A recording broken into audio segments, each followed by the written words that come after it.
New developments in efforts to end the war in Iran. President Trump reportedly toughening the terms of a proposed ceasefire framework and sending his demands back to Tehran.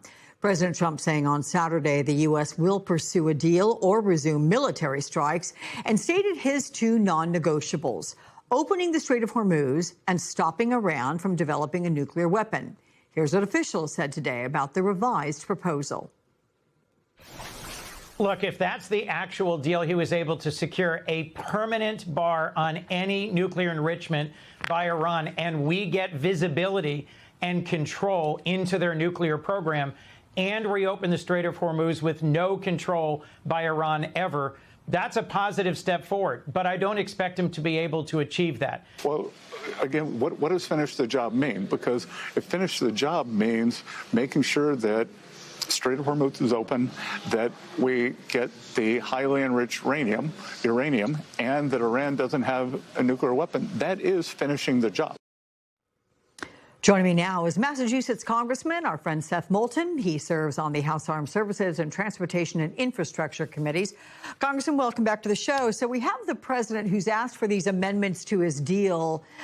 This is a deal that his envoys reached with Iran during a Situation Room meeting on Friday. It appeared Trump was leaning toward accepting that deal, and now he's reportedly demanding changes regarding Iran's nuclear program. We have been through this deal or no deal scenario many times over the past few months.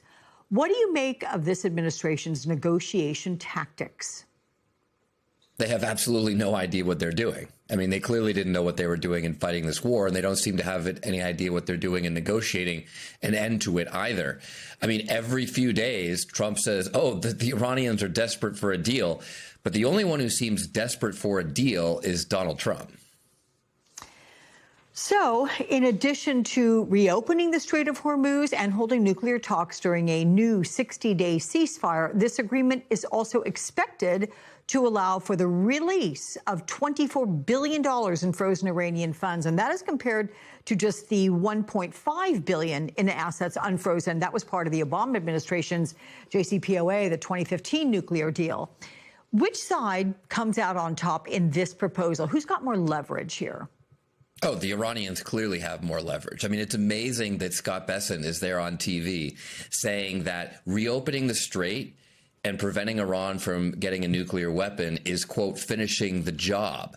That's exactly the situation that Donald Trump was handed by Barack Obama, because he had a deal that prevented Iran from ever developing a nuclear weapon. It was the first thing in the deal. And of course, the Strait of Hormuz was open. So now Trump has fought this totally dumb war that he's essentially lost to the Iranians on almost every count.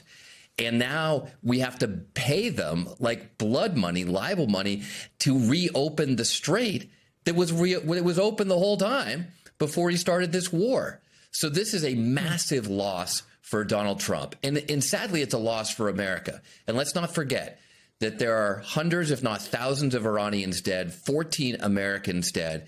Iran is in a stronger position with more leverage and more money than they had before. And the current Iranian regime is reportedly even more hardline than the last.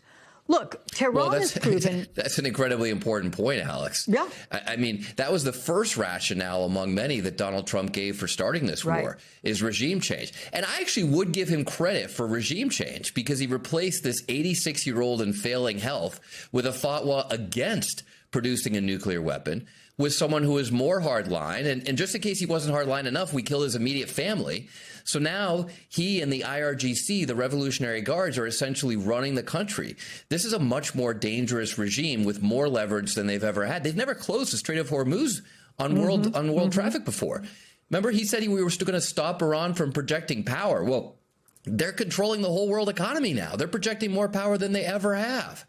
So across the board, this is just a terrible loss for the United States. And the best thing that the president can do at this point is cut his losses and get us out of this war. Well, speaking of losses, President Trump was handed a trifecta of legal defeats this week. A federal judge reopened his $10 billion lawsuit against the IRS. Another federal judge temporarily blocked him from taking further steps in that settlement's $1.8 billion so-called anti-weaponization fund.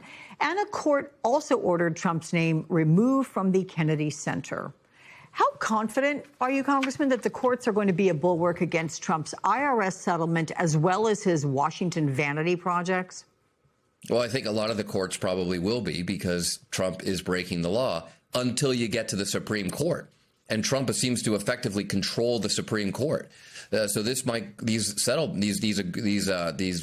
cases might all go up to the Supreme Court, where then they just get struck down, and we find ourselves back in the position where he's taking your and my taxpayer dollars to just pay off his buddies. I mean, he's more interested in paying Iran $15 billion, in paying $1.8 billion to the rioters who tried to overthrow our government and kill cops on January 6th. And that's all taxpayer money. He's more interested in paying Iran and the January 6th insurrectionists than he is helping you get health care. I mean, what does that say about this president's priorities? I do want to get your response to the reports of Maine Democratic Senate candidate Graham Plattner sending sexually explicit texts to several women. Plattner's wife reportedly made the revelation to campaign officials last year. She has denounced the leaking of her private conversation to the public, saying the media should focus on the issues Plattner is running on. But given Plattner's past controversies, is this revelation disqualifying in your mind? I mean, I don't know much of anything about it. I mean, that seems like a decision between Graham and his wife. But what I do know is that every controversy we just talked about regarding Donald Trump is something that Susan Collins could help stop. There are a few people in the entire world who have more power to stop Donald Trump's agenda than Susan Collins. She is very often that potential swing vote. And so often she swings in favor of Donald Trump. So let's talk a little bit more about Trump's controversies, all of which get enabled by Susan Collins' votes in the Senate, to really understand the stakes here when Maine voters go to the voting booth in November.